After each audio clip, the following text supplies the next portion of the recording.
Olá, nossa mensagem de hoje vem de Mateus capítulo 4, versículo 5 e diz: Então o diabo levou a cidade santa até o ponto mais alto do templo e disse: Se você é o filho de Deus, salte daqui, pois as escrituras dizem: Ele ordenará a seus anjos que o protejam, eles o sustentarão com as mãos, para que não machuque o pé em alguma pedra. Jesus respondeu: As escrituras também dizem: Não ponha à prova o Senhor seu Deus. Tem gente que tem bastante dificuldade em entender como é que funciona essa história sobre Jesus e a Trindade, Deus Pai, Filho e Espírito Santo, como é que funciona isso? E eu entendo essa confusão, porque realmente, se a gente parar para pensar, é difícil nós, tão pequenos, tão limitados do jeito que a gente é, compreender como Deus é, porque Ele é muito maior, infinitamente maior do que nós. Seria a mesma coisa que um grão de areia tentar entender o universo. É uma coisa completamente que nós somos incapazes de fazer. O que a gente faz então? Desiste? Não, porque na palavra de Deus o Senhor ele se revela a nós e ele fala muito sobre quem ele é. E Jesus fala muito sobre quem ele é. Nessa história que a gente estava lendo aqui, Jesus está jejuando num lugar afastado e o diabo chega lá e fica querendo tentar ele, fica, ai, faz isso. Não tem um versículo que fala que se você fizer isso, Deus cuida, Deus protege, então vai lá. E ele fica, distorcendo a palavra de Deus para tentar provocar Jesus para fazer uma coisa errada. E a resposta que Jesus dá, que também é uma citação de um texto bíblico lá de Deuteronômio, é muito interessante porque ele fala que a Bíblia também diz: não ponha à prova o Senhor, seu Deus. Esse texto é lá de Deuteronômio 6,16 e lá Deus estava falando sobre ele mesmo para o povo de Israel. E aqui Jesus usa o mesmo texto para se referir sobre ele mesmo. Essa não é a única vez que a gente vê na palavra de Deus Jesus se colocando em pé de igualdade, se colocando no mesmo nível que Deus Pai. Em João 14,8 diz: Filipe disse: Senhor, mostre-nos o Pai e ficaremos satisfeitos. Jesus respondeu: Filipe, estive com vocês todo esse tempo e vocês ainda não sabem quem eu sou? Quem me vê, vê o Pai. Então por que me pede para mostrar o Pai? Não é interessante isso? Os discípulos que estavam caminhando com Jesus estavam, olha aqui, só aqui em particular, aqui só entre nós. Será que a gente não podia ver como é que o Senhor, como é que Deus Pai, como Ele é? E Jesus questiona eles: mas vocês já estão caminhando comigo todos os dias. Quem vê a mim, vê o Pai. Eu e o Pai somos um. Aliás, é exatamente isso que ele diz lá em João 10,30. O Pai e eu somos um. E no versículo seguinte, a reação. Mais uma vez, os líderes judeus pegaram pedras para atirar nele. Então é interessante que tem gente que lê a Bíblia e fica fingindo que não entendeu o que é que Jesus está querendo dizer. Não sei, não está lá muito bem claro. Engraçado, para o povo naquela época ficou super claro. No momento que Jesus fala isso, os fariseus, beleza, pronto. A gente estava só esperando ele cometer um deslize. Pega essas pedras e vamos apedrejar esse homem, porque ele está se colocando em pé de igualdade com Deus. Ele está dizendo que ele e Deus são um. Em outra ocasião em particular, falando para os discípulos que quem vê a ele, vê o Pai. Essa união de Jesus e o Deus Pai, essa unidade, isso é uma coisa que é além da nossa compreensão. A gente não consegue entender exatamente como é que algo assim pode existir, mas como eu falei, é algo acima de nós. O que a gente pode fazer é aceitar que isso que o Deus fala na Bíblia, isso que Jesus fala na Bíblia é verdade, porque são eles falando sobre eles mesmos.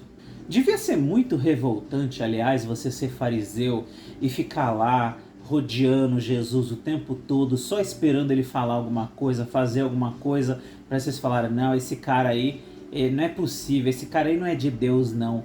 E aí ele vai lá e só traz palavra de sabedoria, só traz libertação, só traz cura, faz milagres. Imagina, os fariseus vendo milagres acontecendo e ainda assim falando: não é possível que esse cara aí seja de Deus não, tem uma coisa muito errada aí. Aí Jesus fala, eu e o Pai somos um. Eles, opa, é agora, nossa oportunidade. Vamos matar ele porque ele é um ímpio, ele é um pecador, ele é um lunático. Por quê? Esse homem está se colocando em pé de igualdade com Deus, só pode ser maluco. Aí você vê que interessante.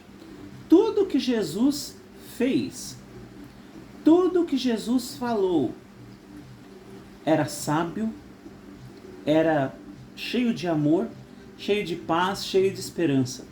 Não havia nenhuma palavra de loucura em nada do que Jesus ensinou. Mas essa uma coisinha, para eles já era o suficiente, já queriam pegar e apedrejar Jesus. Então, será possível que Jesus era a pessoa mais sábia, mais incrível que já passou por a face dessa terra, mas ao mesmo tempo tinha esse momentinho de total loucura? Ou será que o que Jesus estava falando era só uma verdade que eles não queriam aceitar? Pelo debate que os fariseus viviam tendo com Jesus, porque Jesus queria fazer a vontade de Deus e eles ficavam brigando porque era sábado, sábado não era dia de trabalhar, dá pra ver quem tá certo nessa história é Jesus e não os fariseus, que estavam muito distantes de Deus. Em Marcos 14:61 diz o seguinte, Jesus, no entanto, permaneceu calado e não deu resposta alguma. Então o sumo sacerdote perguntou, você é o Cristo, o Filho de Deus bendito? Eu sou, disse Jesus, e vocês verão o Filho do Homem sentado à direita do Deus poderoso e vindo sobre as nuvens do céu. Então o sumo sacerdote rasgou as vestes e disse, que necessidade temos de outras testemunhas? Todos ouviram a blasfêmia. Qual é o veredito? E todos o julgaram culpado e o condenaram à morte. Aqui, Jesus já está sendo julgado porque as pessoas querem crucificá-lo. E aqui ele vê que ele não tem mais motivo para esconder nada. Porque ele tinha uma obra a fazer. Se ele fosse muito claro a princípio sobre quem ele era, eles iam tentar prendê-lo e interromper a obra dele. Mas aqui a obra de Jesus já está praticamente concluída. Então mesmo estando ali preso, sabendo que a vida dele está na mão de outras pessoas, ele não tem mais motivo para querer enganar ninguém, para querer falar uma coisa que não fosse verdade. A vida dele já está entregue nas mãos da liderança ali de Israel. Ele vira e fala, sim, eu sou o Filho de Deus. E vocês vão me ver sentado à direita de Deus, retornando em grande glória pelas nuvens do céu. Jesus não era só um homem normal. Jesus não era um profeta, um homem sábio.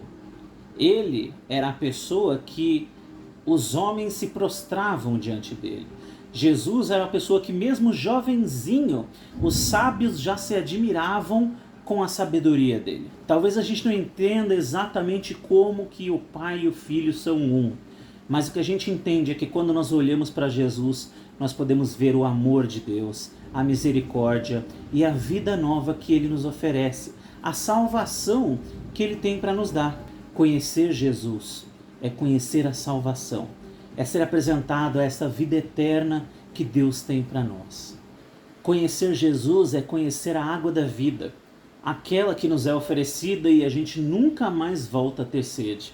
Que você possa conhecer mais desse Jesus, que veio por nós, morreu por nós, ressuscitou e vai voltar para nós um dia, trazendo justiça e paz. Que você possa ter um bom dia, fique com Deus, fique na paz. E se você ainda não conhece esse Jesus maravilhoso, busque Ele, fale com Ele, vá para um momento ali, um local mais quieto, mais silencioso, converse com o Senhor Jesus e abra o seu coração para Ele.